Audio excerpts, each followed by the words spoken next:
So I'm not going to do videos about the specific trades from today because for me, Brendan Smith for a third round pick this year and a second round pick next year is a minor-ish deal. And I throw in the ish because basically Smith becomes the guy that the Rangers had probably second on their list after Shattenkirk. I think he was second on everybody's list after Shattenkirk. Brendan Smith makes the Rangers that much better. Here's the problem. Uh, Dan Girardi was just put on the IR.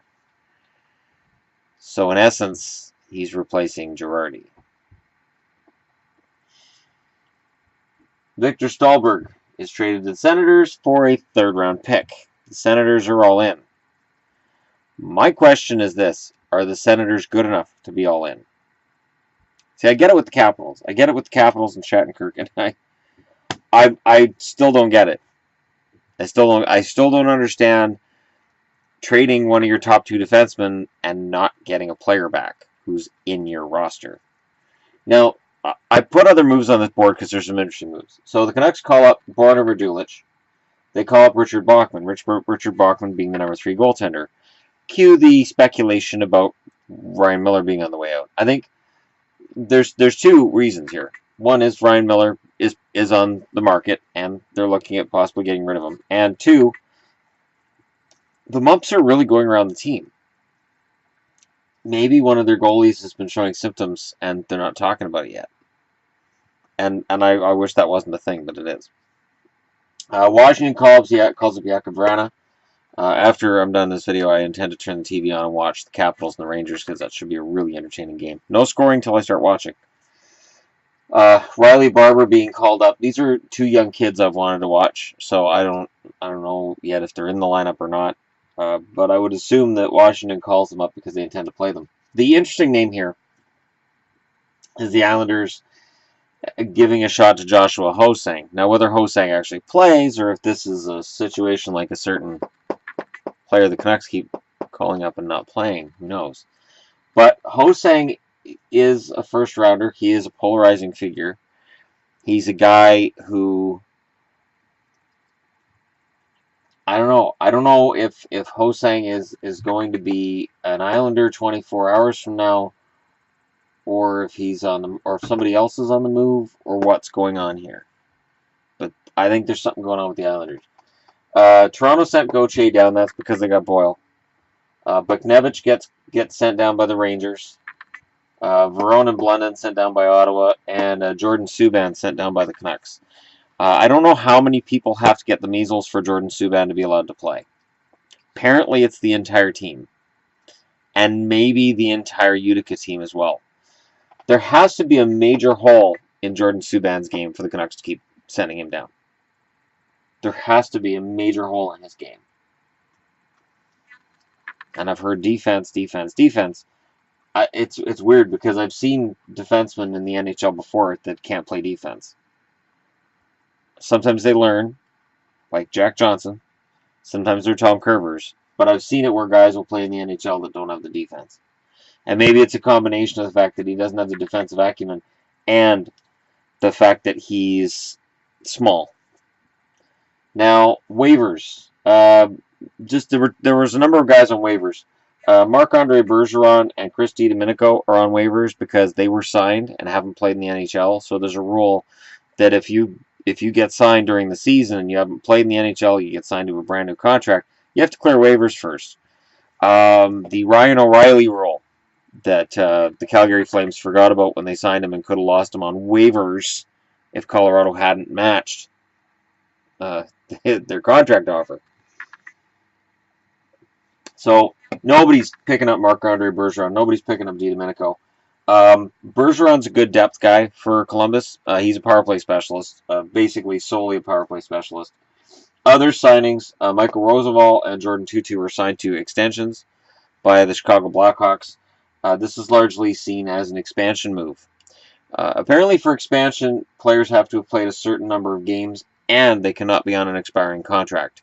So you're going to see a lot of guys, a lot of veterans getting signed for another year because teams want to expose them for the expansion draft. And I don't think Roosevelt or Tutu, I don't think losing them would cripple the Blackhawks in any way. So that's what those signings are about. Now, back to waivers, which is where I meant to get. I didn't put everybody who's on waivers down. I put the two that interest me. Eric Fair for Pittsburgh interests me in that I think he's got something left to give to the right team.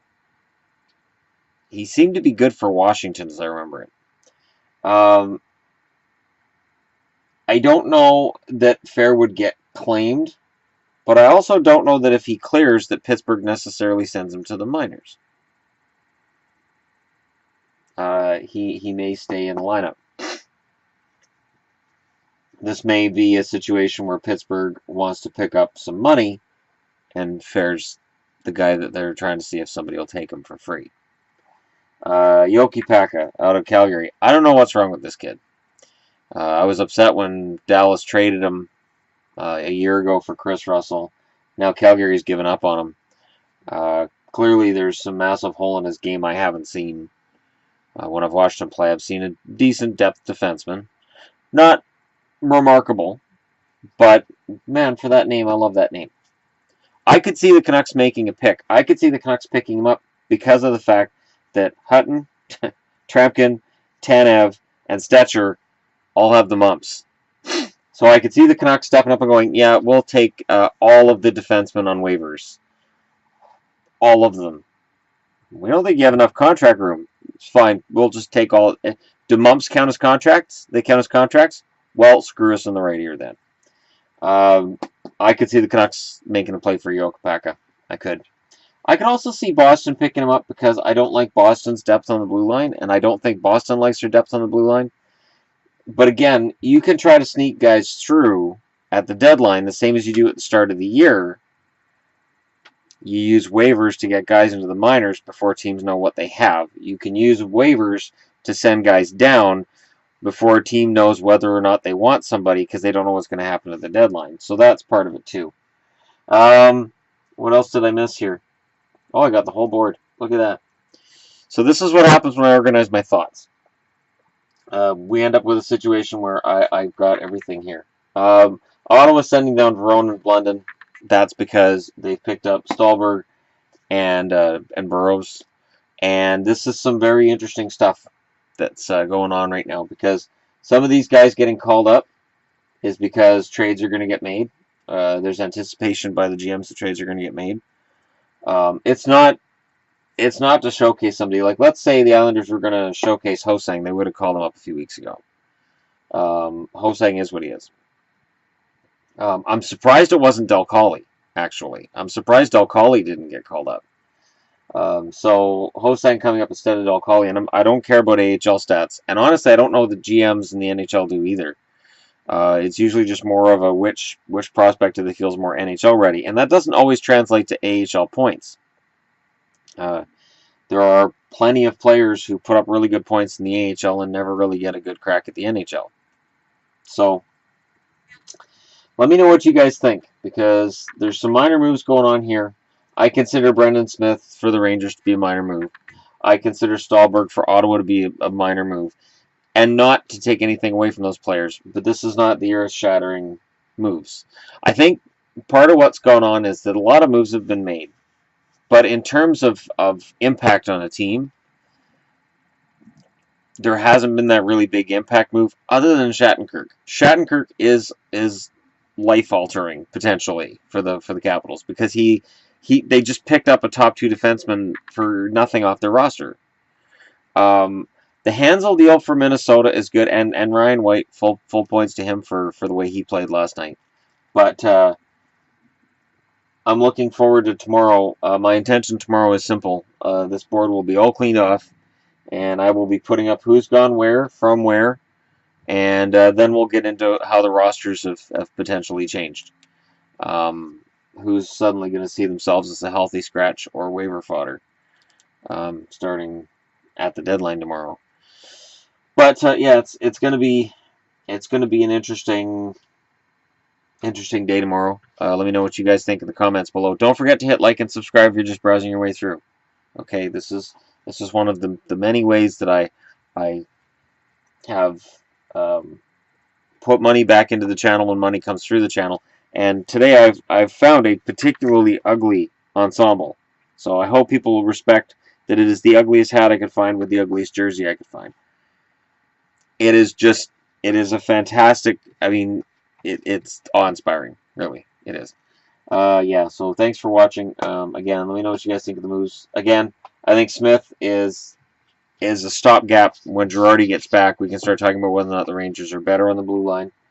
And Stalberg is an improvement on the bottom six for Ottawa, and they need that.